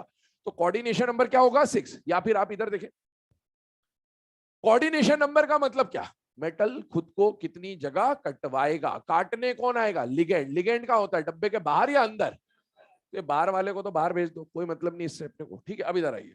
एक अमोनिया एक जगह काटेगा, क्योंकि ये उन 10 में से नहीं है, तो ये एक जगह काटेगा। तो 5 अमोनिया मिलकर 5 जगह काटेंगे, और एक सल्फेट एक जगह काटेगा, क्योंकि ये भी उन 10 में नहीं है। तो टोटल मेटल को कितनी जगह काटा गया, 6। अब मान लो ये दे दिया आपको, और अब लिखा कि अकॉर्डिंग टू, या है ना, same as above question, the cobalt has same oxidation state and same coordination number.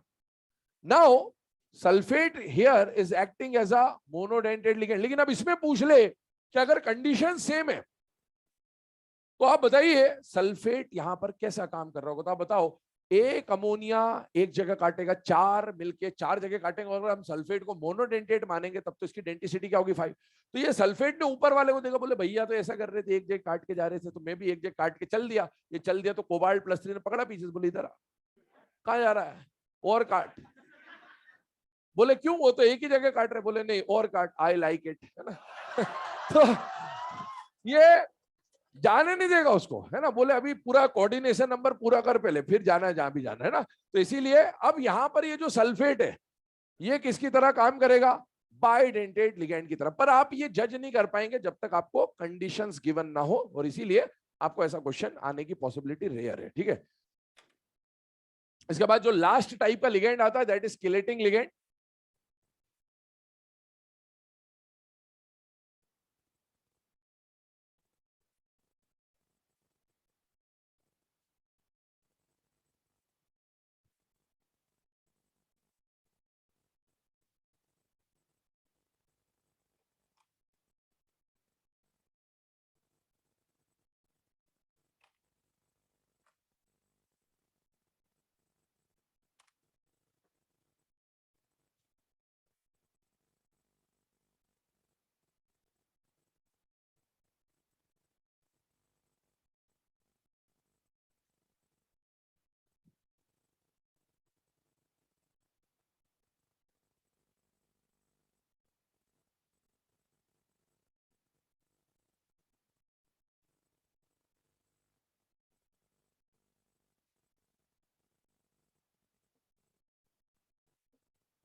ये लिख लिया बेटा,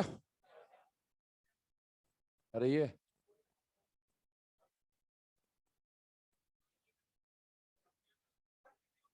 स्क्रीनशॉट ले लो जिनने नहीं लिखा, फटाफट ले लो।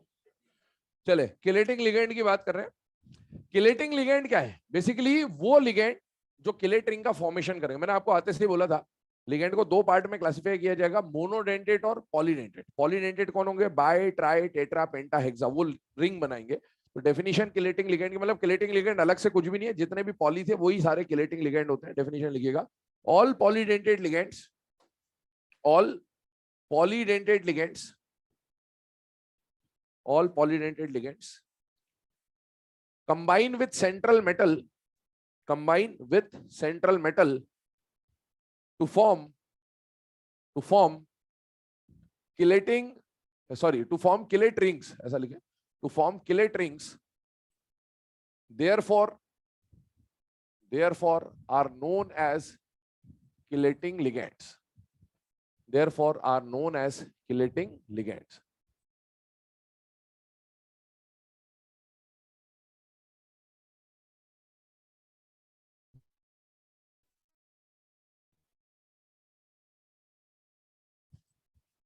चलिए अब इसमें अगर हम लोग बात करें बेटा, तो किलेटिंग लिगेंड कौन होंगे? जितने भी पॉलीडेंटेड लिगेंड होंगे, बाय से लेकर हेक्सा तक, सारे के सारे रिंग बना रहे होंगे, इसलिए उनको किलेटिंग लिगेंड बोलेंगे। अब इसके ऊपर एग्जाम में क्वेश्चन कैसा फ्रेम हो सकता है? रिंग्स का क्वेश्चन फ्रेम हो सकता है, और इसमें सिली मिस्टेक करते हैं बच्चे, और इसीलिए इसको बहुत ध्यान समझ लेना क्या बता रहा हूं, है ना, क्योंकि ये गलतियां होती हैं। COEN2Cl2 आपको दिया गया और इसमें प्लस चार्ज लगा हुआ बेटा। अब आपसे पहला क्वेश्चन हमेशा यही पूछेगा, ऑक्सीडेशन स्टेट और कोऑर्डिनेशन नंबर निकालिए। बेटा यहां पर ओवरऑल कॉम्प्लेक्स पे कितना चार्ज है? +1, मतलब सब कुछ बैलेंस होने के बाद +1 बचना चाहिए। EN पे कितना चार्ज होता है? 0, और Cl पे होता है -1, तो दो Cl पे -2, और -2 के बाद भी अगर +1 बचाना है तो मेटल पे चार्ज होना चाहिए +3। एक EN दो जगह काटेगा तो 2 EN मिलकर 4 जगह, और एक Cl एक जगह तो 2 Cl 2 जगह, 4 जगह इसने काटा, 2 जगह इसने काटा, टोटल मेटल को कितनी जगह काटा गया बेटा? 6 जगह। कोऑर्डिनेशन नंबर क्या हो गया? 6। अब पूछेगा नंबर ऑफ किलेट रिंग, तो बेटा किलेट रिंग का याद करिए, अभी बोला था number of chelate ring will be density -1। तो बताइए मेटल को कितनी जगह काटा गया बेटा? 6 जगह, तो 6 - 1 आंसर कितना आ जाएगा? 2। जल्दबाजी में यहां पर डेंसिटी -1 के बदले बच्चे कोऑर्डिनेशन नंबर -1 करके आते हैं। आपको कोऑर्डिनेशन नंबर -1 नहीं करना है, क्योंकि आपको फॉर्मूले में लिखा है डेंसिटी, और आप माइनस क्या कर रहे हो? Coordination number. दोनों में जमीन आसमान का अंतर है। Density is defined for individual ligand and coordination number is defined for individual metal. सुनना मेरी बात। आप बताइए रिंग बनाने का काम मोनोडेंटेट करेगा या पॉलीडेंटेट? पॉली। ये बात बताओ, क्लोरीन क्या है? मोनो। ये तो रिंग नहीं बनाएगा, पर क्या ये रिंग बनाएगा? यस। आइए यहां पर, क्या यहां कोई पॉलीडेंटेट है क्या? बोलो। ऑक्सिलेट और पॉलीडेंटेट, क्या रिंग बनेगी? यस। आइए इस कॉम्प्लेक्स में क्या ये DMG मोनो है या पॉली है? पॉली। क्या यहां भी रिंग बनेगी? यस। अब मैं अगर ऐसा कॉम्प्लेक्स लिख के दूं आपको, क्या यहां कोई पॉलीडेंटेट है क्या? तो यहां रिंग नहीं बनेगी। पहले तो आपको यही देखना है कि मोनो है या पॉली है कि नहीं है। अगर सारे मोनो है तो रिंग नहीं बनेगी, अगर पॉली है तो रिंग बनेगी। फिर बात आती है कितनी रिंग बनेगी, तो उसको देखिए जरा ध्यान से। Cl रिंग नहीं बनाएगा, रिंग बनाने का काम कौन करेगा? EN। एक EN कितनी जगह काटेगा? 2 जगह काटेगा, तो एक EN कितनी रिंग बनाएगा? 1। तो दूसरा EN भी एक रिंग बनाएगा, टोटल रिंग बनेगी 2। और आपको ये समझ ना आए तो सीधा सा एक काम है, स्ट्रक्चर बना लीजिए, इसमें कभी गलती नहीं होगी। आपने कोबाल्ट लिखा +3, कितने EN है बेटा? 2। कितने Cl है बेटा? 2। बना दिया। Cl कितनी जगह काटेगा? एक जगह। Cl कितनी जगह काटेगा? एक जगह। एक EN कितनी जगह काटेगा? 2 जगह। और दूसरा EN भी कितनी जगह काटेगा? 2 जगह। आई होप अगर आंखें ठीक है तो रिंग दिख जाएंगी। कितनी रिंग है? 2।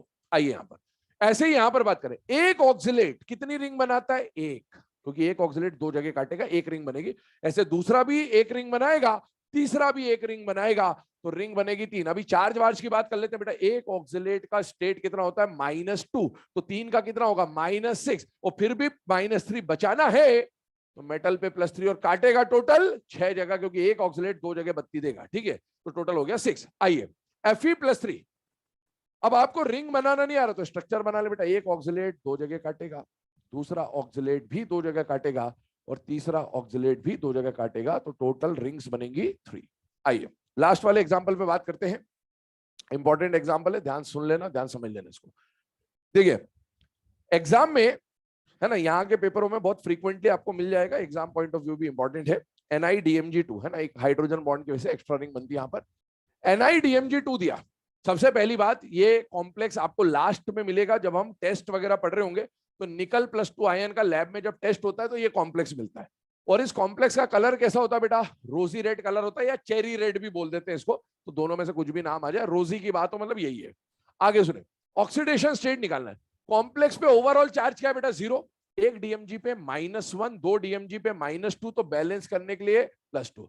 एक डीएमजी कितनी जगह काटेगा? 2 जगह, तो 2 डीएमजी मिलकर 4 जगह। मेटल को कितनी जगह काटा गया? 4 जगह, मतलब कोऑर्डिनेशन नंबर इज 4। अब इसका स्ट्रक्चर बनाते हैं। तो बेटा निकल पे कितना चार्ज है? +2। अभी पहले मैं है ना यहाँ पर डाइमिथाइल ग्लाइकोसिम बना देता हूं।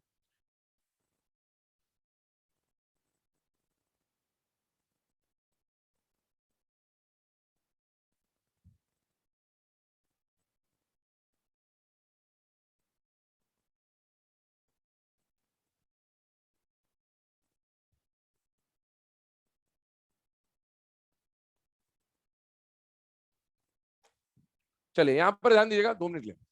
ये जो स्ट्रक्चर अभी आपके सामने बना है, एक निकल +2 आयन और कितने डीएमजी बेटा? 2। एक डीएमजी ऐसा आया, दूसरा डीएमजी फ्लिप हो गया है, मतलब OH ऊपर OH नीचे, इस तरह से, ताकि हाइड्रोजन बॉन्डिंग हो सके। डीएमजी में मैंने आपको बोला था कि ये नाइट्रोजन जो है बेटा ये डोनर रहेंगे, और यहां पर भी ये नाइट्रोजन जो है ये डोनर रहेंगे। मतलब एक रिंग यहां बनी, एक रिंग यहां बनी। कितनी रिंग बननी चाहिए थी? 2 ही बननी चाहिए थी, बनी भी 2, ये तो बनती, इसमें कोई दिक्कत नहीं है। और कितने मेंबर की रिंग है? ये 5 मेंबर की रिंग है। तो पहला क्वेश्चन पूछेगा कि NiDMG2 में 5 मेंबर्ड रिंग कितनी बन रही है? 2। कौन सी बन रही है? लेफ्ट और राइट वाली जो रिंग है, 1 और 2, ये 5 मेंबर्ड है। बट बननी 2 ही चाहिए थी, लेकिन क्या ये और ये हाइड्रोजन एक्टिव हाइड्रोजन है या नहीं है बेटा? है।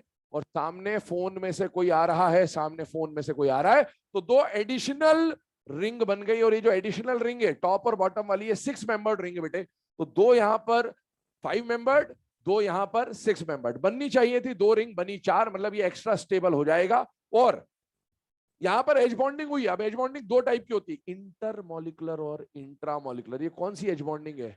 इंट्रा। ये पूरा एक ही मॉलिक्यूल है बेटा, NiDMG2 एक ही मॉलिक्यूल है, तो इसको क्या बोलेंगे? Intramolecular H bonding. तो 2 एक्स्ट्रा रिंग बनेगी, पूछेगा कौन सी एज बॉन्डिंग से बनी है? इंट्रामॉलिकुलर। तो ये स्ट्रक्चर आप बनाएंगे, पॉइंट इसके बारे में 3 है, वो लिख लेना जो बोल दे रहा हूं। लिखिएगा, total number of chelate rings equal to 4। Total number of chelate rings equal to 4। Total number of chelate rings equal to 4।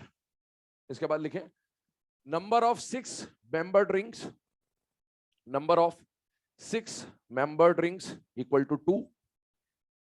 Number of 6 membered rings equal to 2। अगला लिखे number of 5 membered ring, number of 5 membered ring equal to 2। और last point लिखे number of chelate rings formed due to intramolecular H bonding. Number of chelate rings formed due to intramolecular H bonding. Number of chelate rings formed due to intramolecular H bonding. Intra रहेगी, ध्यान रखिएगा। और कितनी rings बनेंगी intra molecular H bonding की वजह से? 2। तो ये लिख लें, ठीक है। बाकी इसके आगे का जो सिनर्जिक बॉन्डिंग है मेनली, वो कल हम लोग डिस्कस करेंगे। सिनर्जिक बॉन्डिंग और वर्नर थ्योरी है ना, तो इसको देख के आइएगा।